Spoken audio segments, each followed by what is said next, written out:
Então vamos lá, pessoal. Agora que a gente iniciou a gravação da nossa aula, a gente vai conversar, então, conforme o nosso cronograma. A gente vai falar um pouquinho sobre metástases, tá certo? A metástase, pessoal, ela é um grande empecilho ao sucesso do tratamento ao câncer. Eu não sei se vocês já ouviram falar, mas é muito comum, se estudando ou lendo sobre oncologia, a gente ler ou escutar algum especialista falando que o que não mata não é o câncer primário, e sim são as metástases, tá? As metástases, pessoal, elas se comportam, quer dizer, o tumor, de uma maneira geral, o tumor primário, já se comporta como uma espécie de parasita, tá certo? Só que ele é um parasita burro, que se ele começar a se desenvolver sem nenhum tipo de tratamento, ele vai invariavelmente, dependendo do tipo de neoplasia, acabar com a vida do seu hospedeiro. E esse tipo de relação, onde um dos componentes é espoliado a ponto de perder a vida, não é nada interessante para nenhum dos dois, para esse parasita. É claro que a gente está fazendo isso de uma maneira metafórica, está falando isso de uma maneira metafórica, tá certo que não é bem assim, mas só para vocês entenderem um pouco como é que seria esse comportamento, tá certo? Então vamos lá entender o porquê que acontece, um pouquinho do porquê acontece isso. Primeiramente, a gente tem que falar que existe uma diferença entre invasão e metástase. A invasão, pessoal, ela se refere ao crescimento do tumor primário dentro dos tecidos, tá? Do hospedeiro, e assim, dentro do tecido que circunda, ou seja, que está próximo àquela primeira lesão. Então, você pode ter projeções digitiformes em forma de dedos, e essas projeções podem, inclusive, ser projeções em função de forças mecânicas do que o órgão sofre e que acaba invadindo esses outros tecidos. Já a metástase, ela é a disseminação ou semeadura de células transformadas, células com características malignas, a partir do tumor primário em sítios distantes, tá certo? Daquele tumor primário. E isso se dá principalmente pela proliferação dessas células pela rede linfática, ou melhor dizendo, pelo transporte, não proliferação, pelo transporte dessas células malignas, dessas células neoplásicas, pela rede linfática, pelas cavidades corporais e pela circulação sanguínea. E aí, nesse caminho, essas células acham uma série de condições que permitem que elas sejam, então, encontrem um novo sítio e ali possam se desenvolver. E aí isso a gente dá o nome de metástase. Ficou clara essa diferença, primeiramente, pessoal?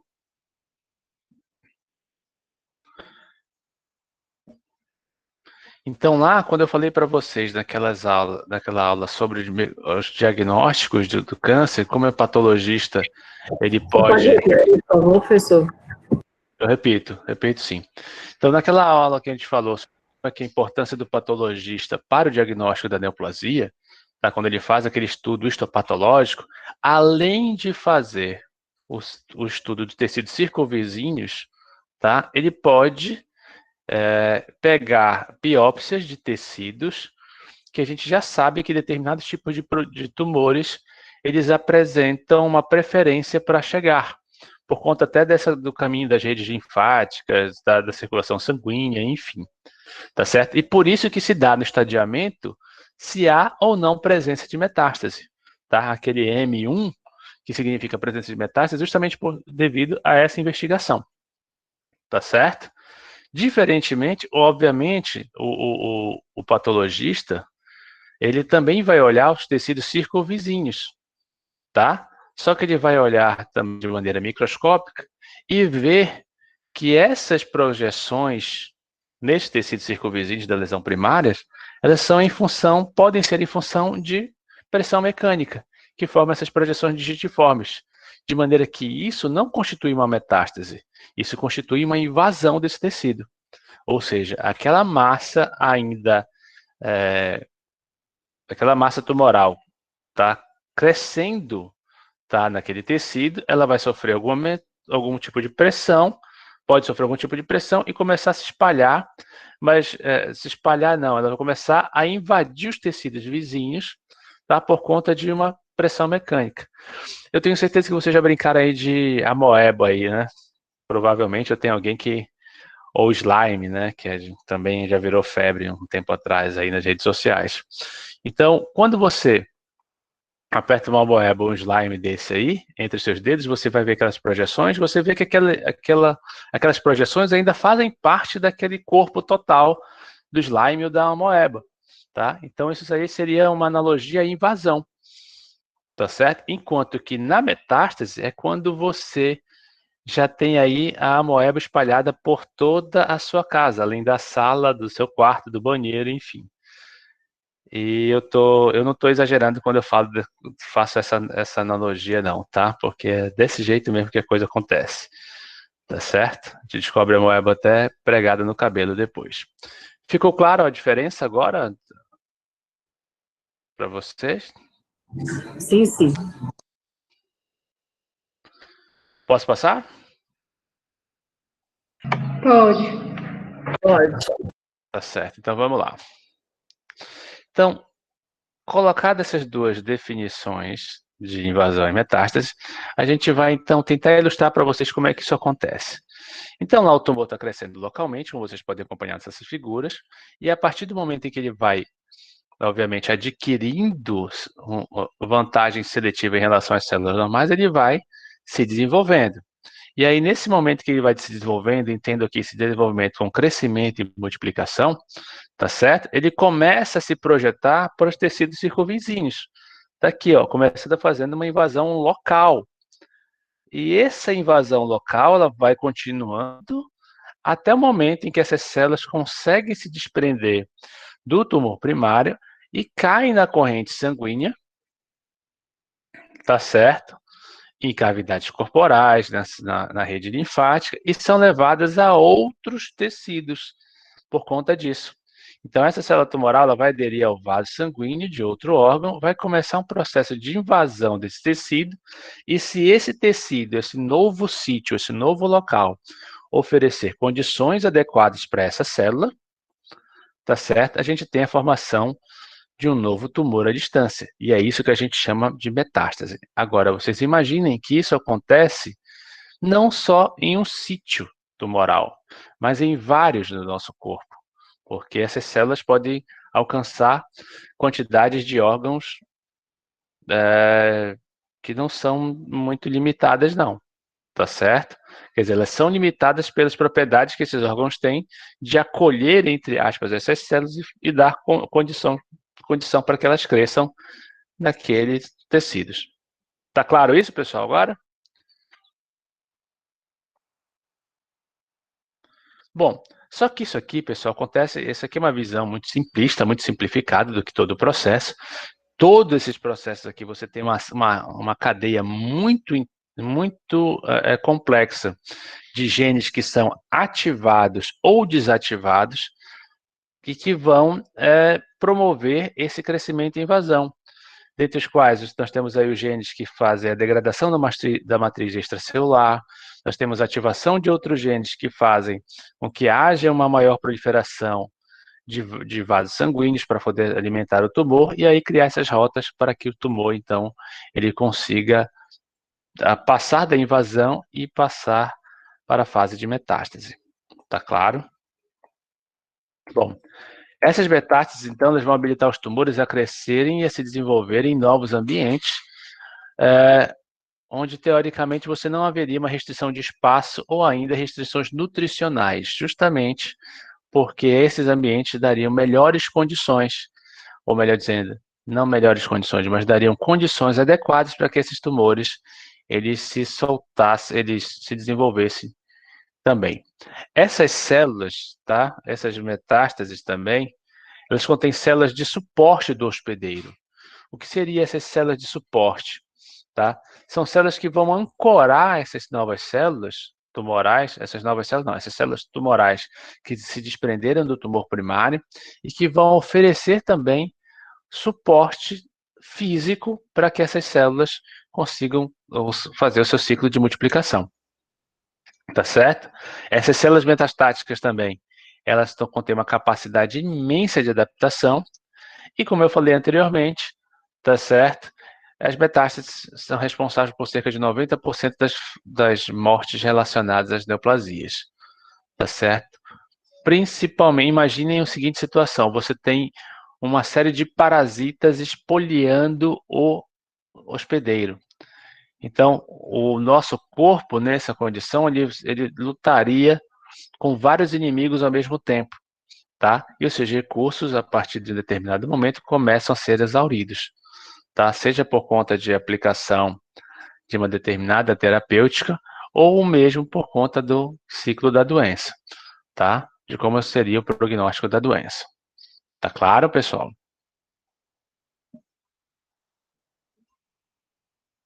Alguém tem alguma pergunta?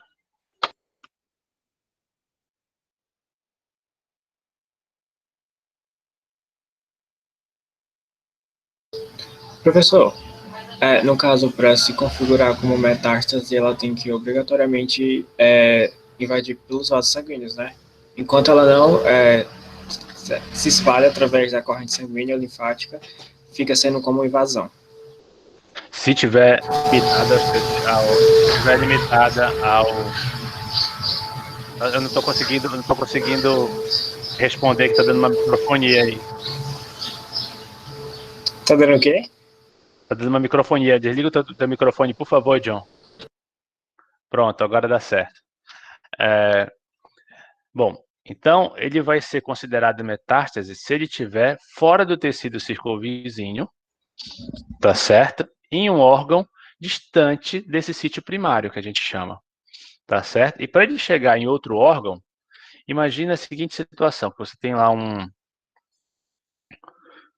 mas um paciente tem um câncer de pulmão e são detectados, por exemplo, metástase, células desse câncer de pulmão no fígado, no baço, no rim, tá? Eu não estou aqui preocupado para dizer exatamente quais são a ordem preferencial de sítios metastáticos, porque isso existe, tá? Mas é só para ilustrar. Então, essas células, que a gente sabe que tem características das células tumorais pulmonares, elas estarão presentes em outros sítios. Se ela estiver presente, por exemplo, no mediastino e tudo mais, pode ser metástase ou pode não, pode ser só apenas uma invasão, dependendo da localização do tumor. Tá claro agora? Está sim, valeu. Beleza. Ops, vamos lá. Então vamos lá, tá aqui, ó. Como vocês podem ver nessa imagem, eu tenho aqui um câncer de cérebro, devia ter lembrado que ela estava aqui, tá? E aqui nós temos aqui, isso aqui é uma imagem do que a gente chama de PET scan, tá certo? Que é um exame muito específico, muito sensível para a detecção de células tumorais. Essas células tumorais são marcadas e nós temos aqui a ilustração de um caso de tumor do sistema nervoso central, tá? Vou falar de uma maneira bem genérica. E aqui, nas demais partes do corpo, aí você consegue ver essa mesma marcação espalhadas pelo o resto do corpo do indivíduo. Então, vocês podem ver aí um caso de metástase. Imagina aí isso como se fossem várias frentes de batalhas que o nosso corpo tem que acabar ao mesmo tempo. Obviamente, você tem uma que a gente chama de espoliação do hospedeiro bem mais acentuada, e isso pode levar, melhor dizendo, à morte dos hospedeiros. E é o que geralmente acontece em 90% dos casos. Tá? Na imagem ao lado aqui, nós temos uma imagem de uma cintilografia, tá certo? De caso parecido com esse, onde você tem então as marcações de células tumorais aqui, tá bom? Que era proveniente de um câncer de tireoide, e essas células então estão espalhadas em intestino, provavelmente aqui bexiga, enfim, pulmão, tá certo? Como vocês podem ver aí, ilustrando exatamente o que a gente falou. Beleza? Aqui nós temos uma imagem, tá, de metástase de carcinoma mamário, que podem ser vistas no pulmão e na pleura, tá certo? Tá aqui vários tumores, tá? Completamente. E aqui nós temos também essas lesões que estão invadindo o pulmão está, nesse caso dessa imagem aqui, o pulmão também está completamente invadido pelas lesões neoplásicas aqui, né? Como vocês podem ver, isso aqui é uma carcaça de um cachorro, tá? Que eu peguei do site da Faculdade de Medicina Veterinária da Universidade Técnica de Lisboa para dar uma ideia de como é que é, ó. Notem aqui, ó, também outros focos de tumores, tá certo? Aqui, aqui. E vocês podem ver o aspecto, então, desse pulmão. Como é que seria? Tá? Você pode ter lesões bem proeminentes, como aqui. A gente não pode dizer que essa aqui é a lesão, por exemplo, primária que deu origem a todos, tá? Não é assim que funciona a coisa. Bom, então vamos fazer uma relação entre o tamanho do tumor e o prognóstico da doença, tá? Que existem isso. Então, 22% dos tumores mamários de até 1 centímetro desenvolveram metástase, enquanto que 77% dos tumores mamários com mais de 10 centímetros desenvolveram metástases. Ou seja, quanto maior o tumor, maior o risco de desenvolver metástases. Qual seria a explicação disso, pessoal? Porque os tumores maiores, tá, teoricamente, são tumores que não sofreram nenhum tipo de intervenção. Intervenção terapêutica. E se esses tumores, então, tiveram mais tempo para crescer, significa dizer necessariamente que eles tiveram mais tempo para acumular mutações. E essas mutações, lembre-se da heterogeneidade tumoral que a gente discutiu algumas aulas atrás, espero que vocês lembrem disso. O que isso vai fazer? Isso vai deixar o tumor mais especializado em o quê? Em crescer, em se dividir. E isso significa dizer que ele vai ficar mais especializado em se evadir dos mecanismos que nós temos de proteção do nosso corpo e assim conseguir fazer o seu crescimento a ponto de causar metástases, a ponto de se desprender do tumor primário, essas células, e cair no sistema, na circulação sanguínea, nos vasos linfáticos ou nas cavidades tumorais e acabar fazendo com que haja desenvolvimento tumoral em outro tecido, em outro órgão. Tá claro, pessoal? Isso para vocês? Ou não? Entenderam essa relação do tumor, do tamanho do tumor? Como? Entendi.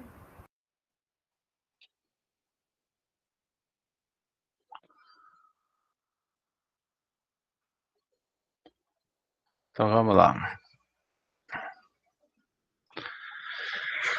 Bom, o que a gente tem então com isso? Tá? É que muito provavelmente essa relação do tamanho do tumor e o prognóstico da doença, ela fala duas coisas principais para a gente. A primeira de todas é que esse traço metastático parece que ele é tardio, ele parece que ele se origina tardiamente. Significa dizer que uma série de mutações precisam ocorrer para deixar essas células mais especializadas em se metastatizarem, em fazer metástases. Tá claro? E, obviamente, os tumores maiores vão conter mais células e, por conta disso, eles despacham mais células também. Tá certo? E aí, por conta disso, você tem um número maior de metástases nesses tumores maiores. Isso pode ser uma outra observação que pode ser feita. Tá claro isso? Bom, só que didaticamente, pessoal, isso tem uma sequência de eventos. Não é assim tão simplista da maneira que eu estou falando para vocês. Tá certo? Essa metástase, ela ocorre por um negócio que a gente chama de estágios de metástase, que ela é classificamente dividida, ou melhor dizendo, classicamente não, didaticamente dividida em cascata de metástase, onde a migração dessas células tumorais do tumor primário para um local distante, ele ocorre por conta de mudanças moleculares, como eu havia falado anteriormente. Essas mudanças moleculares vão ter repercussões morfológicas e até físicas nessas células, que vão permitir que essas células se desloquem de maneira mais fácil ou menos difícil para outros locais. E a cascata de da metástase, ela é didaticamente dividida em 6 etapas, onde a primeira nós temos a invasão local, depois a intravasão, depois o transporte, a extravasão, a formação de micrometástases e a colonização. Tá claro? E vamos falar sobre cada uma delas aqui, tentar detalhar um pouquinho para vocês. A primeira de todas as etapas é a invasão local. Como a gente falou anteriormente, os tumores in situ eles vão quebrar essa barreira basal, até por conta pode ser por conta aquele tumor vai crescendo naquele sítio lá, vai expandindo e começa a invadir, e essas células então começam a adquirir outras características moleculares que fazem então com que elas comecem a se desprender dos tumores primários, tá? E elas começam a se desprender dos tumores primários, meio que, entre aspas aqui, cavando a matriz extracelular dos tecidos, ou seja, ela vai degradando essa matriz celular até tentar chegar em um órgão, em um vaso sanguíneo, um vaso linfático, tá? Isso se caracteriza a intravasão. Então, essas células tumorais se movem através da parede de microvasos sanguíneos e linfáticos, onde há mudanças morfológicas importantes, tá? Para promover a motilidade e a invasividade dessas células tumorais. Essas células tumorais, então, nesse processo de microinvasão, vão chegar a esses vasos sanguíneos e vão ser transportadas para esses vasos sanguíneos. Tá certo? Então, essas células tumorais vão viajar dos vasos até ancorar em um tecido sólido. Só que nesse processo, pessoal, existem também alguns mecanismos de defesa que a gente vai conversar daqui a pouco. Tá? Nesse transporte dos vasos sanguíneos, eles vão encontrar aí células que podem identificar essas células tumorais como células não próprias. E pode ser montada contra essas células tumorais uma resposta imunológica para tentar acabar com elas. Só que o tumor, ele tem mecanismo de evadir-se dessa resposta imunológica. Tá? Como a gente conversou lá atrás, quando a gente discutiu aquelas 11 características das células tumorais, que anteriormente eram 6, propostas por Hanna e Weinberg, e agora se tornaram 11. Tá certo? Então, essas células serão transportadas, vão viajar através dos vasos sanguíneos até ancorar um tecido sólido, tá, em outro tecido. E, como eu falei, muitas vezes, como a gente tem uma montagem de uma resposta tumoral, imunológica, melhor dizendo, contra as células tumorais, algumas células são perdidas, tá, por conta desses ataques, e também pela formação de microtrombos nas correntes sanguíneas e linfáticas, tá? Depois dessas células, elas fazem o que a gente chama de extravasão, que é no final da migração onde as células tumorais podem formar um microtrombo, elas vão forçar a passagem dessas células, tá, para um microambiente tecidual. E aí, nesse microambiente tecidual, se tiver condição adequada, tá, a gente vai ter a formação de micrometástases, porque essas células, então, serão ancoradas nesse novo ambiente tecidual, daí vão começar a se proliferar, formando pequenos tumores. E se as condições daquele tecido realmente forem legais, tá, a gente tem o que a gente chama de colonização, que é a etapa mais complexa, onde essas metástases, então, começam a crescer e formar novos tumores, tá bom? E aí podem começar, e geralmente é assim, começam a formar tumores mais agressivos ainda, tá? Existe uma teoria chamada teoria do solo e da semente, onde os tumores, eles lançam essas células, tá certo? Que seriam as sementes, e essas sementes, então, percorreriam o nosso sistema sanguíneo, linfático, as cavidades corporais, até encontrarem um solo adequado para que elas, então, consigam germinar, que no caso seria a colonização. Tá certo, pessoal? Teoria de Paget. Então, a gente tem aqui, ó, a formação do tumor primário, como vocês podem ver. Esse tumor, então, começa a se proliferar, tá certo? Começa o processo de invasão localizada, e aí começa a se dar a intrainvasão. Então, essas células, então, começam a alcançar os vasos sanguíneos ou linfáticos, há um transporte na circulação, eles acabam ficando presos em microvasos, como acontece no pulmão, nos ossos e no cérebro, e aí você tem o processo de extravasão e formação de micrometástases, tá? Se essas células, então, essas sementes encontram um solo bom, tá? Começa a formação de micrometástase, e aí, nesse processo de desenvolvimento, há uma verificação, entre aspas, de que esse solo é muito bom, oferece condições para essas células se desenvolverem. Tem, então, a formação da colonização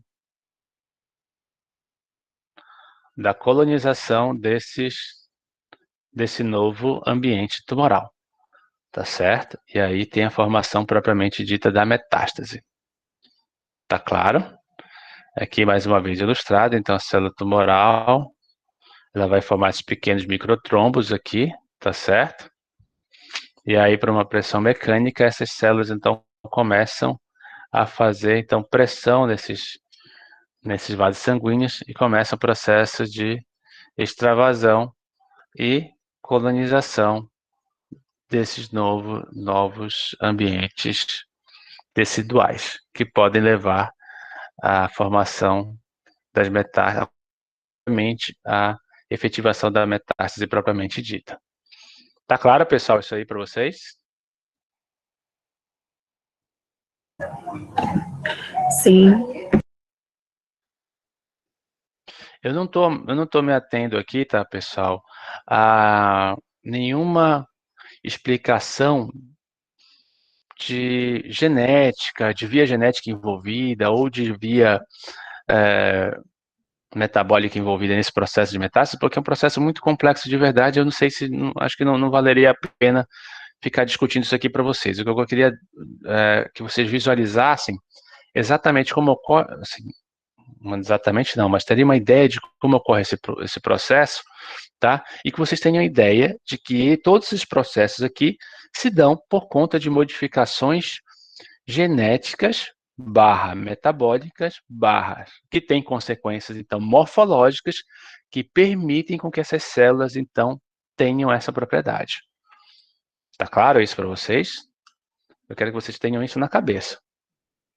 Para quando vocês forem se especializarem, lerem alguma coisa sobre o assunto, vocês consigam identificar quais são as vias que estão envolvidas aqui, como, por exemplo, as vias de metaloproteinases, os inibidores de metaloproteinases, a via da E-caderina, que a gente vai falar daqui a pouco, enfim, dentre outras, tá bom? Que podem ser utilizadas como fatores diagnósticos e prognósticos para determinadas neoplasias, tá claro? Sobretudo, quando você está falando de neoplasias que têm caráter hereditário. Você pode investigar esses genes e chegar a uma conclusão que pode vir a dar uma resposta prognóstica a esse paciente. Beleza? Então, vamos lá. Mas eu quero destacar uma situação. Dentre essas modificações morfológicas que são consequência das alterações moleculares que essas células sofrem, tá? Nós temos uma coisa chamada transição epitélio-mesenquimal, tá certo? E aí a gente vai falar um pouquinho sobre ela, um pouquinho mais detalhada. Não muito, mas só um pouquinho. Nós temos aqui a ilustração de um melanócito, tá? Aderido aqui a uma célula epitelial chamada queratinócito. E aqui nós temos algumas das moléculas que fazem a junção célula-célula, da qual a gente destaca aqui a E-caderina. Tá certo? No processo de desorganização molecular dessas células, tá? Para que ocorra a metástase, esse tecido ele tem que mudar de forma. E ele vai mudar de forma como? Essas células precisam mudar de forma para que o tecido mude de forma. E ele fique um tecido mais frouxo, tá? Ou seja, essas junções células fiquem mais frouxas ou fracas, para fazer, então, com que essas células elas consigam sair do tumor primário, fazer uma invasão e depois fazer a metástase, tá certo? E uma das primeiras alterações morfológicas alterações moleculares que a gente tem, que tem repercussões morfológicas, é a perda da expressão da E-caderina, que faz essa junção célula-célula e faz, então, com que você tenha uma transição de um tecido que tem uma aparência epitelial, que é um tecido que tem uma aparência muito mais organizada. Eu não sei se vocês lembram ou têm na cabeça aquelas lâminas de tecidos epiteliais, que são geralmente células colunares, todas justapostas, muito bem organizadas, tá certo? E que são polares. Quando você perde essa junção das células, elas ficam mais frouxas. Elas começam a adquirir uma morfologia diferente do que aquelas morfologias bem organizadas. Isso vai permitir, então, que essas células consigam, facilitem sair dessa. Então, nós temos aqui, ó, essas células epiteliais, todas organizadas aqui, tá certo? Então, vocês podem ver. E quando elas sofrem essa transição epitélio-mesenquimal, tá? Elas começam a apresentar essa organização aqui do lado direito de vocês. Vocês conseguem ver a diferença? Como é que se dá? É muito diferente, né? Como vocês podem ver aí. Essas células aqui transformadas, agora com essa transição epitélio-mesenquimal, elas têm uma facilidade muito maior de se deslocarem daí e colonizarem outros tecidos. Tá certo? Uma outra molécula também envolvida nesse processo é a N-caderina. A N-caderina também é envolvida nesse processo de transição epitélio-mesenquimal, tá certo? Uma vez que ela é perdida e essas células então acabam ficando mais frouxas aqui, ó. A N-caderina, assim como a E-caderina, ela é uma molécula que faz junção das células. Inclusive, alguns tipos de cânceres, como por exemplo o câncer de estômago, é um dos genes investigados em casos de... A E-caderina é um dos genes investigados em casos de tumores suspeitos de origem hereditária. Tá claro, pessoal? E aí, quando você tem essas trocas celulares, tá, associadas à transição epitélio-mesenquimal, você tem algumas características que essas células deixam de ter, como, por exemplo, a perda da expressão da citoqueratinina, que é um elemento intermediário, fazendo então com que essa célula fique mais frouxa. Uma perda da expressão da E-caderina também facilitando com que essas interações célula-célula sejam mais fracas, e a perda da polaridade da célula epitelial. Então, essa célula ela vai ficar ela vai ter uma aparência de fibroblasto. E o fibroblasto, ela deixa de ter aquela aparência epitelial para se tornar uma célula mais versátil, no caso, para então fazer a migração e a metástase. Tá claro, pessoal? Essas são algumas das alterações moleculares que ocorrem e que têm repercussões, então, morfológicas que vão permitir ou vão facilitar o processo de instalação de metástase. Beleza? E por último, não menos importante, você tem alguns ganhos nessas células, como a aquisição de forma semelhante ao fibroblasto, como eu falei para vocês, que confere uma maior mobilidade e motilidade a essas células, tá certo? E isso repercute diretamente no potencial invasivo dessas células, então. Você tem um programa de expressão de genes mesenquimais, que são genes relacionados a essa forma de fibroblasto. É como se essas células, então, regredissem da sua forma, elas se desdiferenciassem. Tanto é que, no passado, a transição epitélio-mesenquimal era chamada de desdiferenciação, como se a célula involuísse no processo de diferenciação, e essa involução, entre aspas, ela se dá, inclusive, com retorno à expressão de genes de características de mesenquimais. Eu tenho um aumento da expressão da N-caderina, que é essa molécula que também faz junção célula-célula, só que ela é menos eficiente do que a E-caderina. Eu tenho a secreção de proteases, como a MMP2, a metaloproteinase 2, a metaloproteinase 9, que são genes que codificam proteína, que fazem a degradação da matriz celular, uma condição muito importante, fundamental, para que eu tenha processo de microinvasão e metástase, tá? A expressão de vimetina, que é de filamento intermediário, a secreção de fibronectina, dentre outros. todas essas aquisições, elas têm como principal finalidade aumentar a mobilidade e, consequentemente, a invasividade dessas células neoplásicas, tá? Facilitando, então, a formação dessas metástases. Tá claro isso para vocês, pessoal? Ficou alguma dúvida?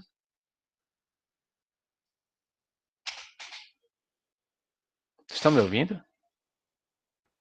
Estamos sim. Sim, sem dúvidas. Beleza? Sim.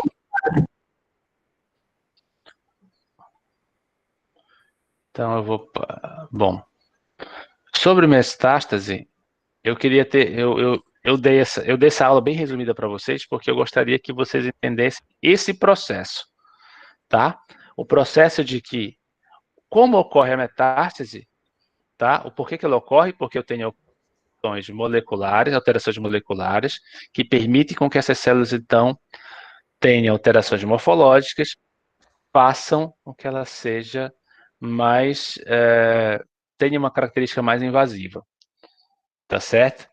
O que acontece nessa invasão e quais são as etapas dessa invasão, tá certo? Era isso que eu queria passar nesse momento para vocês aqui, para que vocês não entendessem, melhor dizendo, para que vocês entendessem de maneira direitinha, tá? E aí, nesse papel, tá? Nós temos, nesse conjunto, nesse assunto, nós temos um papel muito importante das células tronco-tumorais, porque são essas células tronco-tumorais que, em geral, são células que vão sofrer as alterações, tá? Como a gente conversou na última aula, que vão alimentar o tumor primário e que vão também alimentar as metástases, uma vez que eu vou ter mais células tumorais sendo produzidas pelas células tronco-tumorais. Tá certo? Então, por isso que a gente colocou primeiro o assunto de células tronco-tumorais, para que a gente, então, começasse com metástase, porque são assuntos que não podem ser falados de maneira tão muito distante, se preferência de até dados na mesma aula. Tá claro, pessoal? Alguma pergunta?